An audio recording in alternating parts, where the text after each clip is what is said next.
आज पवित्र सावित्री अमावास्या आमर घरे घरे पालित हो जड़े नारी तार स्वामीर मंगल मनासी थाए जेमिति कि मो स्वामी यशस्वी हो धन जन गोपलक्ष्मी मिलू आयुष्मान हो दुख रोग शोक दूर हो ये सब आशीर्वाद क्या मिलू बा न मिलू कामना तो समस्ते करें ना। आज समाज रे केवे पुरुष तार परकिया प्रीति स्त्री को हतादर करिछि तो केबे स्त्री मध्य पुरुष को हतादर करछि। दीर्घ दिनर पति पत्नीर संपर्क पर छाड़पत्र मध्य होइछि हेले आम समाजर लोक संख्या भितर एमानक संख्या बा केते।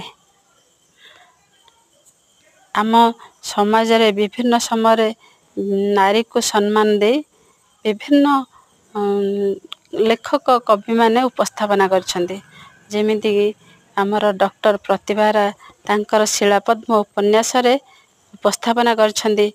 जने विदेशी पर्यटक चार्ल्स आछन्ते जे कि देखुछन्ते कोणार्क गढ़िबा को कमल महाराणा नामक जने बढ़ई जाइछन्ते तांकर स्त्री अपेक्षा करिछन्ते दीर्घ 12 वर्ष काल तांका स्वामीकर फेरिबा बाटको। भारत रे जने पुरुष स्त्री मथार सिंदूर होई पूजा पाए शुणी आश्चर्य हो जाइछन्ते चार्ल्स। एबे भी आम समाज रे 80 वर्षर बुढ़ी माटीए 90 वर्षर बुढ़ा बापा सावित्री व्रत रखि थाए ये किछि कम कथा नुहे। तेणु आम समाजर परंपरा और संस्कृति को आमे आगे नेबा आम मानकर कर्तव्य। आमर पर पीढ़ी किपरि संस्कारित हेबे सेटा आम मानकर कर्तव्य।